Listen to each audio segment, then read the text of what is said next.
Bismillahirrahmanirrahim. Alhamdulillah wassalatu wassalamu ala Rasulillah wa ala alihi wa sahbihi wa man wala. Allahumma salli ala Muhammad wa ala ali Muhammad. Assalamualaikum. Apa khabar anak-anak Cikgu Zafi semua? Rindu Cikgu Zafi dengan anak-anak semua. Okey, sekarang ni Cikgu Zafi dekat rumah. Okey, sekarang ni Cikgu Zafi dekat rumah dan Cikgu berdoa dan Cikgu berharap mudah-mudahan anak-anak semua berada dalam keadaan sihat walafiat bersama dengan keluarga masing-masing.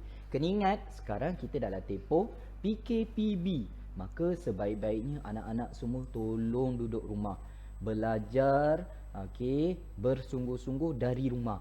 Okey, kalau tak faham apa yang ustaz-ustazah ajar sewaktu dalam talian itu, boleh bertanya kepada ibu ayah masing-masing. Okey, baik. Untuk hari ini, lama dah kita tak jumpa kan. Kita dah susah sikit untuk kita bersemuka, berjumpa secara bersemuka, belajar secara bersemuka sebagaimana biasa sebelum ini. Sekarang ni, inilah pilihan yang kita ada. Okey, cikgu mengajar dari rumah, anak-anak belajar dari rumah masing-masing. Okey, sebelum kita meneruskan sesi pembelajaran kita pada hari ini, cikgu ingin berkongsi sebuah cerita lah. Okey, nak kata cerita pun boleh, nak kata bukan cerita pun boleh, berkongsi pengalaman pun boleh lah.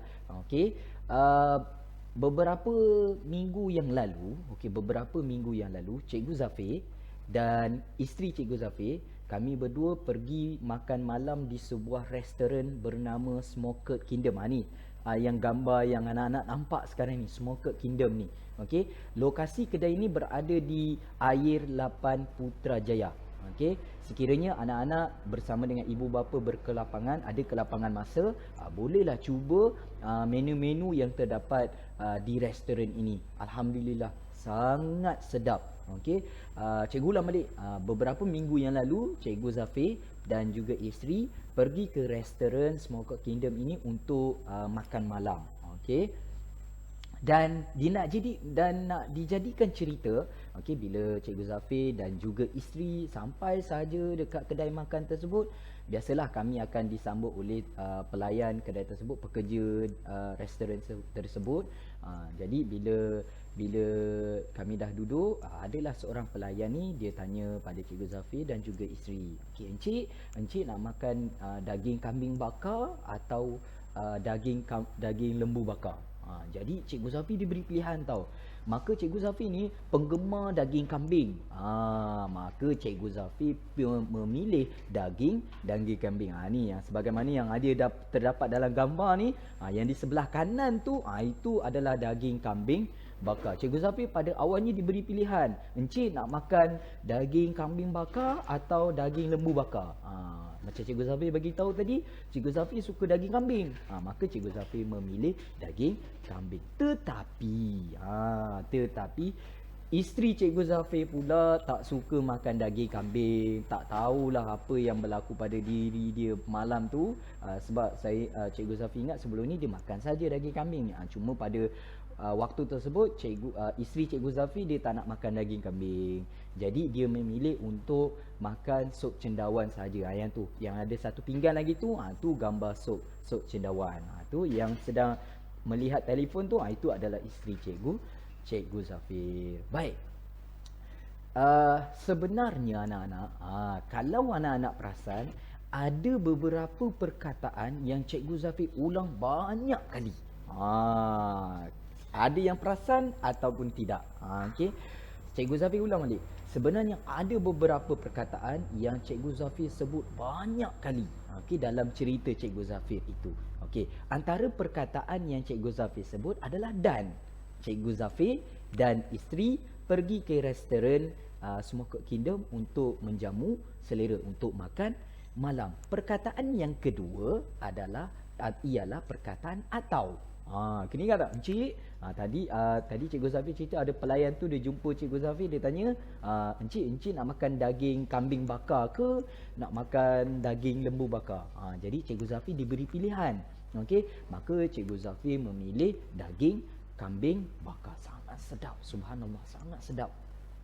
Cikgu Zafir tak tipu, sangat sedap. Okey, dan perkataan yang ketiga adalah perkataan tetapi.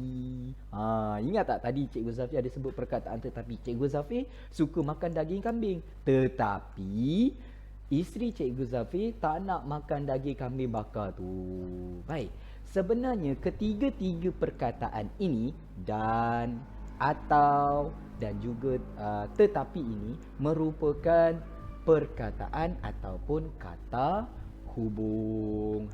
Jadi untuk hari ini kita akan belajar berkenaan dengan kata hubung. Okey, apakah yang dimaksudkan dengan kata hubung itu? Mari kita tengok definisi dia ataupun maksud kata hubung ini. Baik, kata hubung merupakan kata yang digunakan untuk menggabungkan sesuatu ayat. Contohnya macam tadi, Cikgu Zafir dan isteri pergi ke restoran untuk makan malam. Sebab kami berkongsi tempat yang sama. Kami ingin pergi tempat yang sama. Okey, encik mahu makan daging kambing bakar atau daging lembu bakar? Nampak tak? Cikgu Zafir suka makan daging kambing, tetapi isteri Cikgu Zafir tidak menyukainya. Inilah yang dimaksudkan dengan kata hubung, kata yang digunakan untuk menggabungkan sesuatu ayat. Okey, sekarang ini Cikgu Zafir nak membawa anak-anak semua kepada beberapa contoh lain, okey, yang berkaitan dengan kata hubung ini. Mari kita tengok. Okey, tadi Cikgu Zafir ada sebut 3 perkataan, iaitu dan, atau, tetapi. Okey, kata hubung dan membawa maksud menunjukkan sesuatu yang sama. Ingat tak tadi? Cikgu Zafir ulang sekali lagi. Cikgu Zafir dan isteri pergi ke restoran untuk makan malam. Kami berdua berkongsi tempat yang sama. Kami berdua pergi tempat yang sama. Maka kata hubung yang sesuai ialah kata hubung dan. Cikgu Zafir dan isteri pergi ke sebuah restoran untuk makan malam. Kata hubung yang kedua iaitu atau.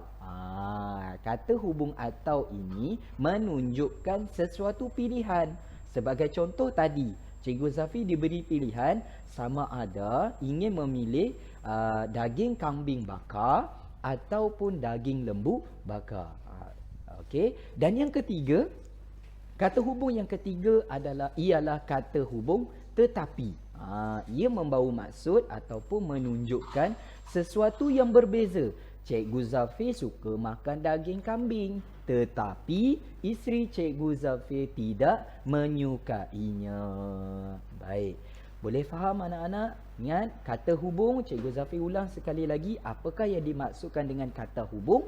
Okey, kata hubung ialah kata yang digunakan untuk menggabungkan sesuatu ayat. Sebagai contoh, dan, atau, tetapi. Baik, sekarang mari kita lihat contoh lain yang bersesuaian dengan sesi pembelajaran kita pada hari ini. Mari. Okey, kita tengok contoh yang pertama dahulu. Dan, Uzma suka membaca buku. Widad suka membaca buku. Uzma dan Widad menyukai ataupun menggemari perkara yang sama. Okey, menyukai perkara yang sama. Apa dia? Membaca buku. Oleh itu, kata hubung yang sesuai yang boleh kita gunakan ialah dan. Uzma dan Widad suka membaca buku. Boleh faham? Baik, mari kita tengok contoh yang kedua. Contoh yang kedua menggunakan kata hubung atau.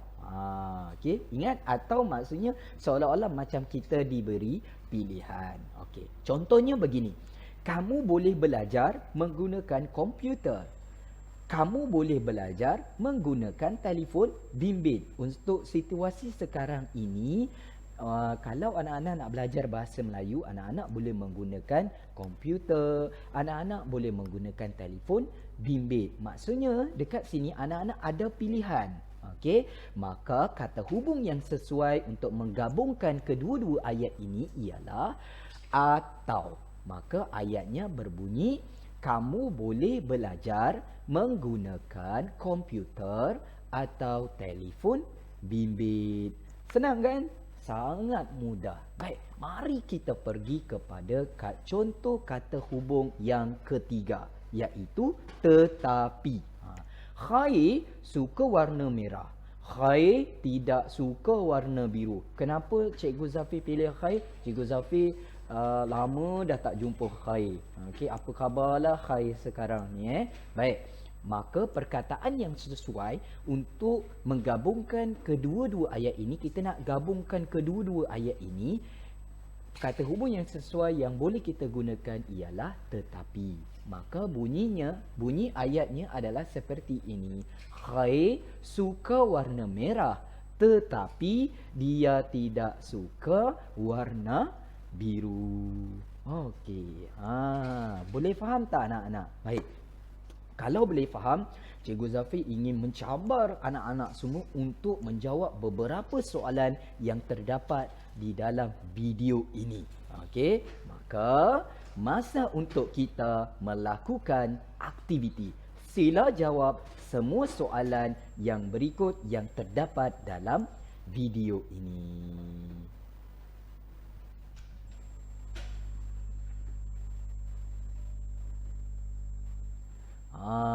Macam mana anak-anak? Mudah bukan? Bahasa Melayu ni mudah kalau kita belajar dengan bersungguh-sungguh. Baiklah, sekarang ini Cikgu Zafi ingin berkongsi dengan anak-anak semua berkaitan dengan beberapa latihan tambahan yang anak-anak boleh lakukan sendiri di rumah dengan bimbingan ibu dan juga ayah masing-masing. Baik, latihan tambahan ini terdapat dalam buku aktiviti jilid yang kedua, okey, yang warna merah ke warna ungu ni, okey. Baik, anak-anak boleh lihat dan cuba jawab soalan latihan yang terdapat dalam buku aktiviti Bahasa Melayu jilid 2 pada muka surat 82 dan 83. Okey. Cikgu Zafi ada bukunya ni. Ni buku yang ini. Okey, anak-anak boleh cuba jawab pada muka surat 82 dan 83. Baik anak-anak. Sebelum kita mengakhiri sesi kelas kita pada hari ini, mari kita imbas semula apakah yang telah kita belajar pada hari ini. Okey. Baik. Perkara pertama yang kita belajar adalah berkenaan dengan kata hubung. Apakah yang dimaksudkan dengan kata hubung? Kata yang digunakan untuk menggabungkan sesuatu ayat. Dan ada 3 contoh yang cikgu kongsikan bersama anak-anak semua. 3 contoh kata hubung yang boleh kita guna pakai dalam kehidupan seharian kita. Yang pertama dan, yang kedua atau, dan yang ketiga tetapi. Kena ingat, kata hubung dan menunjukkan sesuatu yang sama. Kata hubung atau menunjukkan sesuatu pilihan. Tetapi menunjukkan sesuatu yang berbeza. Baik, terima kasih anak-anak semua. Sehingga kita berjumpa lagi dalam sesi kelas yang akan datang. Baik, kita jumpa lagi. Assalamualaikum. Bye-bye.